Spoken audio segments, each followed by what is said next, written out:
एकीकडे या सगळ्या चर्चा आणि दुसरीकडे पालकमंत्री पदावरनं सुरू असलेला वाद।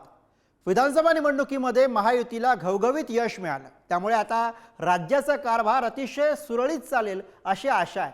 पण सध्या उलटच घडताना दिसतंय, कारण रायगड आणि नाशिक जिल्ह्याच्या पालकमंत्री पदावरनं महायुतीमध्ये एकमत नसल्याचं दिसतंय। त्यामुळे नाशिक आणि रायगडमधील पालकमंत्र्यांची निवड रद्द करण्यात आली। त्यामुळे महायुतीमध्ये आता नेमकं चाललंय काय असा प्रश्न या निमित्तानं उपस्थित होतोय। बघूया।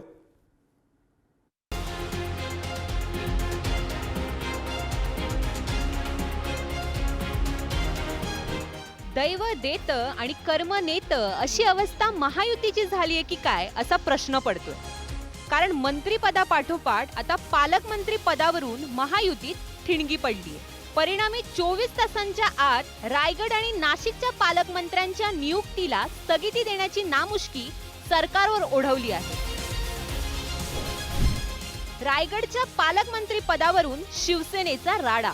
अदिती तटकरे यांना देण्यात आलेलं पालकमंत्रीपद स्थगित। रायगडचं पालकमंत्रीपद न मिळाल्यानं भरत गोगावले नाराज। नाशिकच्या पालकमंत्रीपद न मिळाल्यानं शिवसेना राष्ट्रवादी नाराज। गिरीश महाजनांना देण्यात आलेल्या पालकमंत्री पदाला स्थगिती। आता सरकारलाच जनता स्थगिती देईल असं मला वाटायला लागलंय। काय चाललंय सावळा गोंधळ।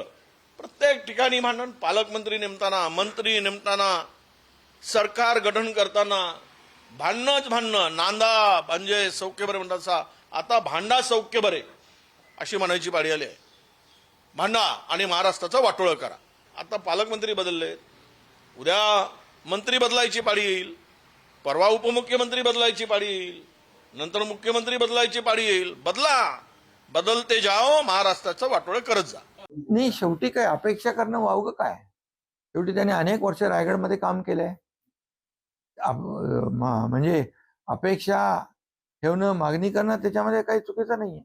त्यामुळे महायुती जी आहे, मी आहे, आमचे मुख्यमंत्री आहेत आणि दुसरे आमचे उपमुख्यमंत्री, आम्ही बसून त्याच्यावर मार्ग काढू। आगामी कुंभमेळ्याच्या दृष्टीनं नाशिकच्या पालकमंत्री पदासाठी महायुतीत प्रचंड रस्सीखेच रंगल्याचं दिसतंय। राष्ट्रवादीकडून कृषी मंत्री माणिकराव कोकाटे तर शिवसेनेकडून शिक्षण मंत्री दादा भुसे आग्रही होते। मात्र या दोन्ही नेत्यांना डावलून नाशिकच्या पालकमंत्रीपदी मंत्री गिरीश महाजन यांची नियुक्ती करण्यात आली। नाशिक जिल्ह्यात राष्ट्रवादीचे 7, भाजपचे 5, शिवसेनेचे 2 आमदार।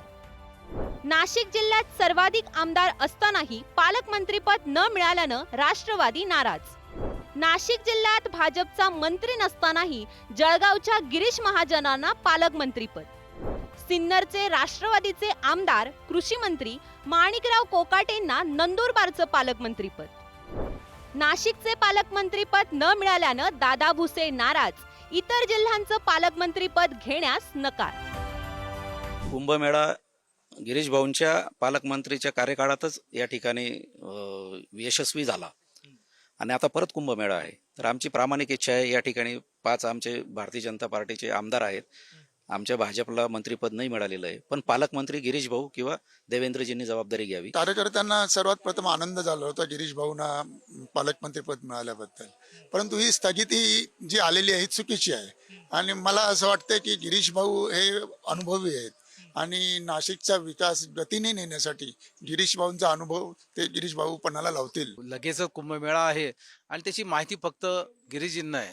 त्यामुळे आपल्या नाशिकचा जरी तुम्ही म्हटलं की बाहेर नाशिकच्या आमदारांना द्या, बाहेरचा कशाला, त्यांना माहिती, त्यांनी हे काम करावं। बट त्याच्यासाठी गिरीश भाऊंचीच गरज आहे परत पालकमंत्री होण्याची। मागणी तर आमची आहेच। आमच्याकडे 7 आमदार आहेत, त्यामुळे आमची मागणी पूर्वी होती, आजही आहे आणि उद्या राहणार आहे। त्यामुळे मेजॉरिटी नियमाप्रमाणे किंवा धोरणाप्रमाणे ज्यांचे आमदार जास्त आहेत त्यांना पालकमंत्रीपद मिळावं अशी सर्वसाधारणपणे अपेक्षा आहे। परंतु अपेक्षा जरी असली तर निर्णय घेण्याचे अधिकार माननीय मुख्यमंत्र्यांना आहे। मुख्यमंत्री त्यावर योग्य तो निर्णय घेतील। रायगड जिल्ह्याचं पालकमंत्रीपद भरत गोगावलेंना मिळावं यासाठी शिवसेना आग्रही होती। मात्र पुन्हा अदिती तटकरेंना रायगडचं पालकमंत्री करण्यात आलं। त्यामुळे गोगावले यांच्या समर्थकांनी आक्रमक पवित्रा घेतला। याशिवाय रायगड जिल्ह्यातील शिवसेना पदाधिकाऱ्यांनी सामूहिक राजीनामेही दिलेत। रायगड जिल्ह्यात शिवसेना विरुद्ध तटकरे राजकीय वैर. रायगड जिल्ह्यात शिवसेनेचे 3, भाजपचे 3 आणि राष्ट्रवादीचा 1 आमदार. मंत्रिपदावर वर्णी लागल्यावर भरत गोगावलेंकडून पालकमंत्रीपदासाठी मोर्चे बांधणी. राष्ट्रवादीच्या एकमेव आमदार असलेल्या अदिती तटकरेंकडे रायगडचं पालकमंत्रीपद. भरत गोगावलेंना पालकमंत्रीपद न मिळाल्यानं समर्थकांचा राडा. आम्ही सुद्धा वरिष्ठांना हे तात्काळ त्या ठिकाणी कळवलं की बाबा जर अशा पद्धतीने जर राजकारण होणार असेल की आम्ही एवढंच प्रामाणिकपणे काम करून प्रामाणिकपणे महायुतीबरोबर राहून आणि तरीसुद्धा आमच्याशी अशा पद्धतीने जर आमच्याशी विश्वासघात होणार असेल तर ते आम्ही खपून घेणार नाही. भले आमचा राजकीय अस्त झाला तरी चालेल, परंतु आम्ही तटकरे फॅमिलीला स्वीकारणार नाही हे जाहीरपणे आम्ही त्या ठिकाणी आज दिवसभरात आम्ही सांगतो. आम्ही वरिष्ठांना सुद्धा आणि वरिष्ठांना सुद्धा तशा पद्धतीने कळवलेलं होतं. एका महिलेला पालकमंत्रीपद मिळाल्यानंतर अशा पद्धतीच्या घोषणा आणि अशा पद्धतीची विधानं करणं हे अत्यंत चुकीचं आहे. त्याचा मी निषेध करते. आणि खरं तर मला खात्री वाटते महायुतीमध्ये महिलांचा सन्मान केला जातो. एका महिलेला पालकमंत्रीपद मिळाल्यानंतर आणि ते आदित्यताईंची लाडकी बहीण योजना यशस्वी झाल्यानंतर आदित्यताईंना पालकमंत्री देऊन खऱ्या अर्थानं त्यांचा तो सन्मान होता आणि तो झालाच पाहिजे. दरम्यान पालकमंत्रीपद जाहीर होताच उपमुख्यमंत्री एकनाथ शिंदेंनी आपलं दरे गाव गाठलं. 57 आमदार असतानाही अपेक्षित पालकमंत्रीपदे न मिळाल्याने ते नाराज असल्याचं बोललं जातंय. ज्यांना पालकमंत्रीपद मिळाले नाही त्यांना टाळण्यासाठी ते गावी गेले असावेत अशी ही चर्चा आहे. सगळ्या घरातल्या भांडणांमध्ये आम्हाला कशाला दिसतात? नाराज आहेत बिचारे, जाऊन आराम करतात गावाला. त्यांना गावाची हवा पण आवडते तशी, त्यांचं गावात प्रेम पण आहे. चांगलं, तुम्ही कशाला काळजी करता? नाशिक थांबलंय का? रायगड थांबलंय का? कुठलीही नाराजी नाही. मी परवाही कालही एकनाथ शिंदे साहेबांशी बोललो. थोडं कन्सेन्सस आहे आणि माननीय मुख्यमंत्री महोदय आउट ऑफ इंडिया असल्यामुळं आता कालच प्रश्न सुटला असता.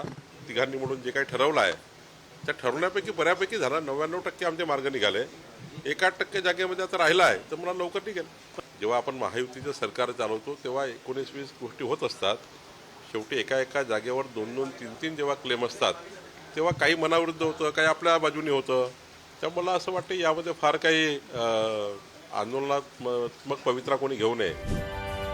खरं तर विधानसभा निवडणुकीत महायुतीला घवघवीत यश मिळालं. त्यामुळे आता राज्याचा कारभार अतिशय सुरळीत चालेल अशी आशा आहे.